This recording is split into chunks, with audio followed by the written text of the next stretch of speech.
Hi guys, welcome back to my channel. If you're new here, welcome. On this channel we post writing tips, unboxings, book hauls, book reviews and the occasional vlog. And today I have another writing tips video for you, and we will be discussing something that really isn't talked about much online, and that is how to write characters with autism. Before we get into this, a disclaimer: this is not a video to self-diagnose. Also, that there are many different types of autism and to various different levels. So we are just talking about autism in a broad sense. We are not honing in on a specific type. Also, anyone on the autistic spectrum, everyone is an individual, so everyone reacts and behaves differently regardless of where they are on the spectrum. Autistic diagnosis is updating and changing all of the time, so at the time that this video comes out, there may be new research already about different types of autism, various different autistic traits which can be seen. But with that out of the way, let's get into the video. Don't forget, if you like what you see, to subscribe to this channel. Your continued support means a lot, so thank you guys so much. Alright, so these are going to be my top 10 tips for writing characters with autism. Now, as I said, do refer back to the disclaimer at the start of this video. This is not to self-diagnose.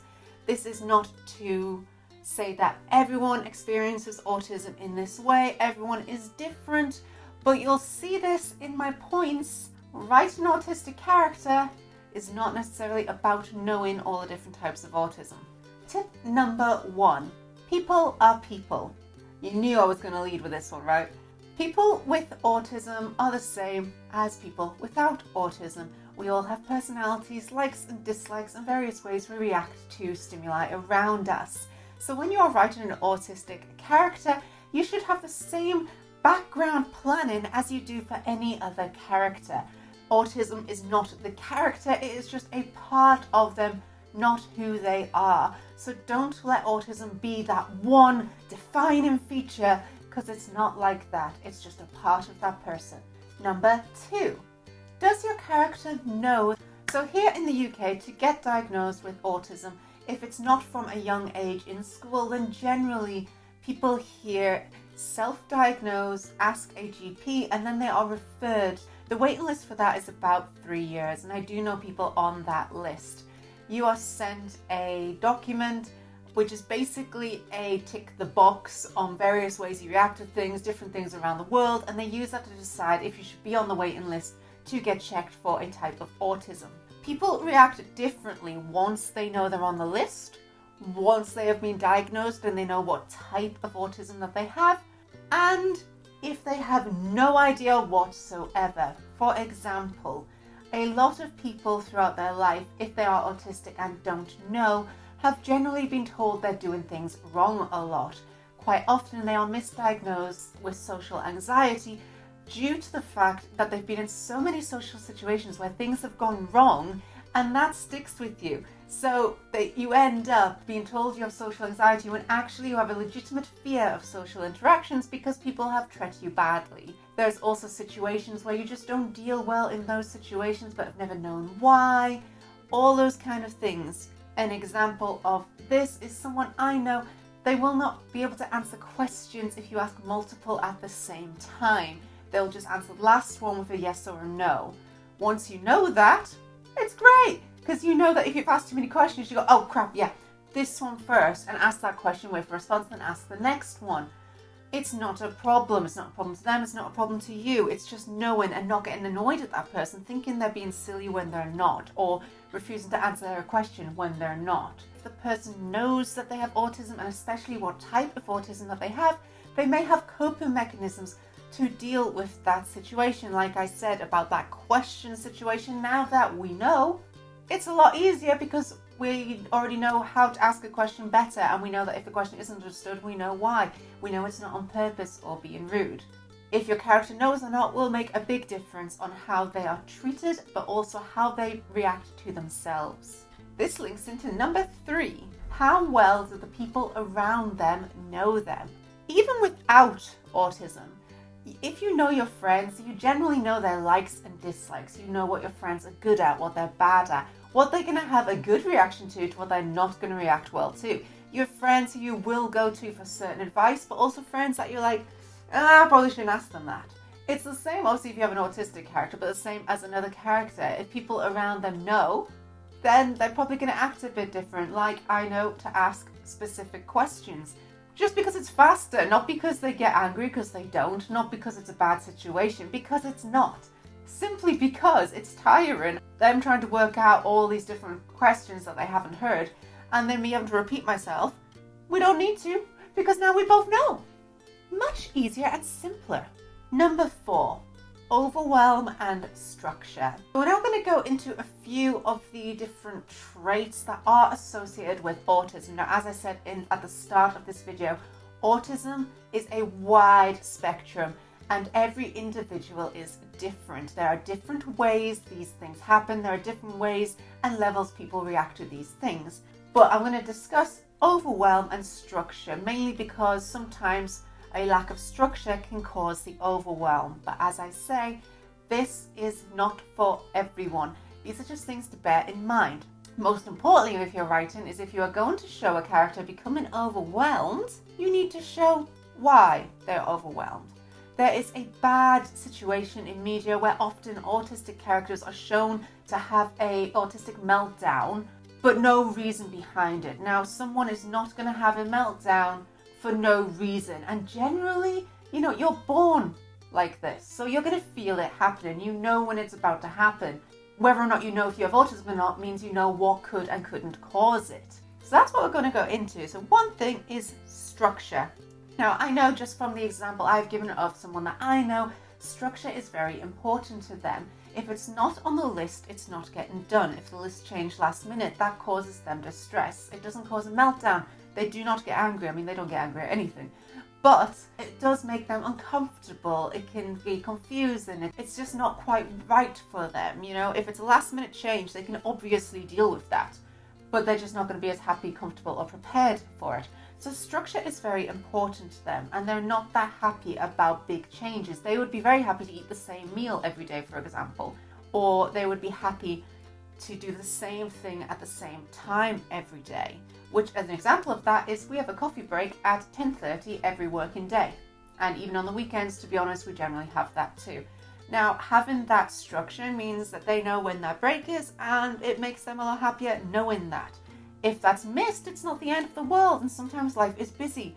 But if you're going to change it up, like for example, if I said I have a meeting at 10:30, I will say in advance, it's alright if we just have the tea break slightly early today because I've got a meeting now, it's absolutely no problem. But it's important to them, and it's just something to bear in mind. If structure is broken drastically, or something happens that they're really not expecting, then you can get overwhelmed. Now, someone being overwhelmed can look different to every individual, and it can happen to people not autistic as well. But generally, it can go from either being completely shut down and silent, which is what happens to the person I know, to being agitated and angry and upset. And it could be either or, it could be both. You don't know. It depends on the person, the individual, and what's happening at the time. But overwhelm can be caused by so many different things.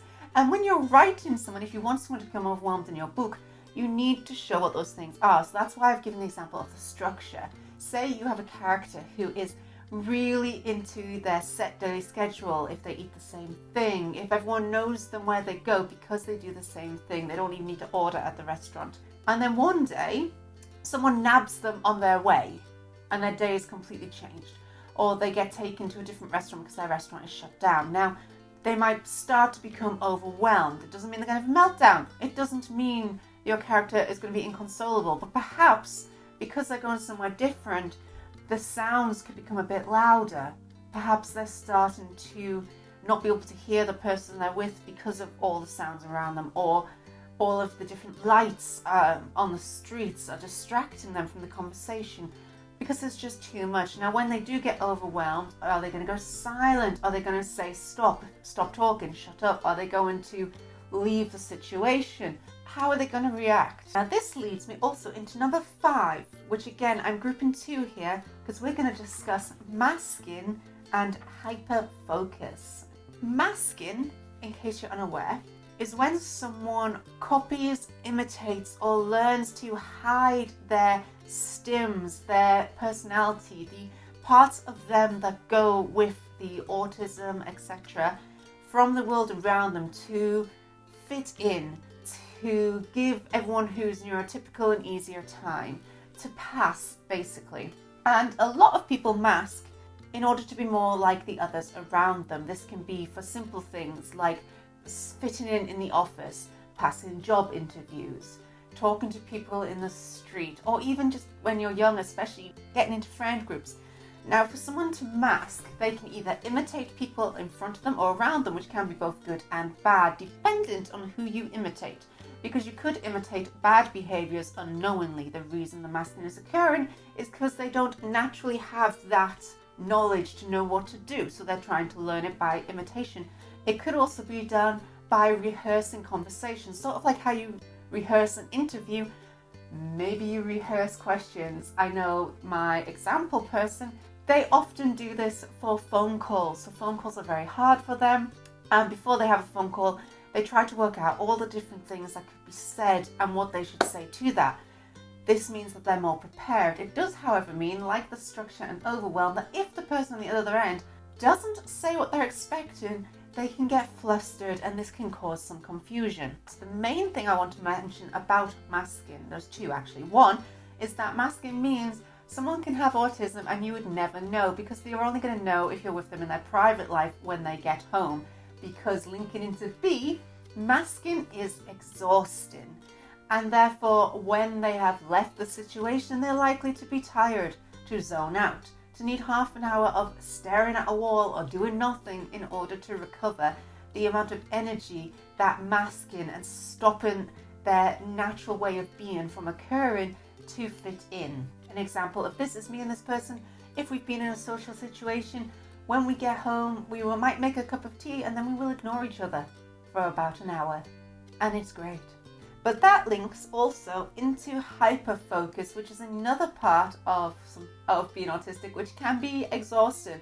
But it's also one of the reasons people think they have superpowers. The idea of autism meaning you're a genius is false. What people sometimes get confused with is genius and hyperfocusing.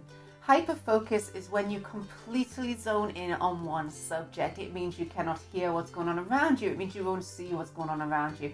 And for some people, they find it rude. But for the person, they literally cannot physically hear or know what's going on around them because they are so zoned in and their brain is so focused on that one thing. Now, what this can lead to is someone looking like a genius because they are so hyper-focused. They will know everything about that subject. Which leads me into special interest. A special interest is basically a hobby, a love, a dream that someone has. However, when it is someone with autism, this can become a special interest, which means they don't just do the hobby, they know everything about the hobby. And it also likely means that they might not talk so often, but if you mention their special interest, they might be able to talk for hours. And the person I know does this with guitar pedals. They won't talk about much else, but if you get them on guitar pedals, oh, you better be in for a ride. That's what they love in life. That's what brings them joy. And honestly, it just means they're happy. Someone's just happy talking about something they really like. It just means you don't have the social cue of when to stop. That's all. Number 6, less is more. Now, as I said at the start of this video, with the disclaimer, autism shows differently. And as I said, with masking in particular, you probably don't know half the people who are autistic because people can mask. Like you change yourself in a job interview, people can change. And especially people who are autistic are very used to it because if they don't, people often treat them badly. So think about that life. Think about things that have happened to you and how you've changed and molded yourself for those situations. But think about that in a lot more situations. Now again, going back to the start of this video, everyone is different and this video does not speak for everyone. This video really doesn't really speak for anyone. All this video is for is to help have a bit more of a broader sense of autism and a bit more ideas of how you can write it if you want to show autism in your book. It is not to diagnose, and it's not to say that these are the only parts of autism. I am just picking a few things that you can then go away and research. Please do your own research for this. But this leads me into less is more. Don't over-research. Don't over-exaggerate your character. if they are autistic. There's been a lot of bad media where characters with autism shown on film and TV are just so over the top, and that's not what it is like, okay? People around you, a lot of people are autistic or on the autistic spectrum. Half of them don't even know they're on the spectrum, so how do you think the world is going to know? So how do you think they're so over-exaggerating media when a vast majority of people don't even know they've got it? Let alone once they do know, no one else knows. There's also the common trope of, especially if you are late diagnosed, if you then tell people that you're autistic, the whole thing of, but you're not autistic, you're normal. Like, these are the same people that have probably been telling that person off for all their life for doing certain things. As soon as they're autistic, they're told they can't be autistic. So think about that. So when you're writing an autistic character, less is more. You do not need to tick off every single type of autism, every single way autism can be shown. You do not need to have it be their entire life. It's not their personality. It's not who they are. They are a person with autism. They are not autistic. They are not autism itself. They just have it. Okay? So remember that. It is not them. It is just a part of them. And number 7, ask people or beta readers. If you are going to write a character with autism, then ask someone with autism to read your work. Check it's okay. You could even not tell people that a character has autism and just see if people work it out. You can also ask a sensitivity editor or sensitivity reader to read the work to also check this, and they generally do specialize in different types of sensitivity. I'll put a link above to my different types of editors video for different types of editing phases your book can go through. But ask people, get beta readers, and it's up to you if you want to tell them, if you want to see if they find it for themselves. It depends how you're going about it and what story you're trying to tell. Number 8, write from a person with autism's point of view. Even if you're not going to do the book from that person's point of view, at least write a short story from their point of view, because basically, as I said with less is more, all you're doing is, like with every other character, is working out how they're going to react to the stimuli around them. For example, if you have a character who is very structurally organized, they might be a bit distressed when their structure is disorganized. That doesn't mean they need to have a meltdown. It doesn't mean they need to say, oh, I'm autistic. It doesn't mean all the characters around them need to go, oh, I think you're autistic. It just means a character is very organized and they're a bit distressed when it's not organized. And then let your reader work it out. A lot of the best representations of autism were not actually written to be characters with autism. They just turned out that way. And that is the best possible representation you can do, because guess what? People don't know they have it or know they're going to be born with it. They're just them. So when they react to things, that's just how they react to things. It's how they see the world. It has nothing to do with a change or a conscious decision. It's just them. Which leads me into number 9. Do not over-exaggerate. As I've already said, less is more. Seriously, this is one of the biggest tips I can give in this video, is just don't do it. I've given you a few examples with the special interest, the masking, the overwhelm, and just the one example of structure, which is the individual that I personally know, one of their sticking points, okay? This is not for everyone. Some people on the spectrum will not have that sticking point, but it's just as an example. There's so many different types of autism, and it is a spectrum. People experience it different ways. People don't have all the different parts. People have different bits of it, more extreme and less extreme than others. Do not over-exaggerate. Do not tick off the list. Everyone is just a person, and they have a personality and everything else that goes with it. They just might be a person with autism. And finally, number 10. Now this is kind of just a bonus thought and just something I really want to hone in on a tiny bit, and that is that not in all cases, but if you think about someone, especially someone who is late diagnosed with autism, they have likely been treated poorly throughout their life, not on purpose, but by people thinking they're doing things to hurt others, doing things to be rude, doing things to be antisocial, all of these things. Now your character may have had this too. The world might see them in this bad light, when in actual fact, they're just struggling in a world that doesn't accept how they feel or what they think. It thinks that they're wrong even if they're not. And if I'm honest, sometimes the world would be better off if it was run by someone who understood structure. Just saying. UK buses and trains. Oh boy. It's just something to bear in mind for your character, dependent on if they know, if they don't know, how much you are going to focus on this aspect in the book and how much it's just you want to show representation. If you just want to represent people, then as I said, just write a character. And if that character speaks to people within the autism spectrum, they will find them and they will know, okay? You don't need to spell it out. But that is up to you as the writer of your own work. This video is just a guide, and just to be honest, to raise awareness, to think about it, because there's just been so much bad representation. If you're going to do it, just think. And if you do it by accident, mwah, perfection that is. But if you want to know more about living with autism, from someone who is autistic, the person I've used as an example in this video has recommended, and it is on my reading list, Strong Female Character by Fern Brady. Now, you know how I feel about strong female character. She talks about that. It doesn't mean a strong female character, but this book goes into her life being late diagnosed with autism and just what it is like for her experience. So if you want to just have more knowledge and just to honestly be more open for people to understand more, this book, highly recommended. And Fern Brady is just an amazing comedian, so look her up, but that is up to you.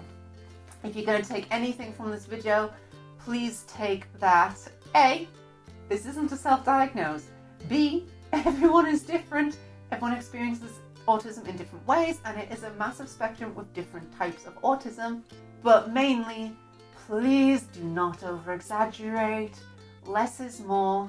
Autism is not a person, it is a part of a person. So it's a person with autism, not an autistic person. Don't make it all that they are. Like in my LGBTQ plus writing tips video for how to write LGBTQ plus characters. Characters with autism are just people, and please write them like all your other characters. If you accidentally do it, as I said, that's the best way. Less is more.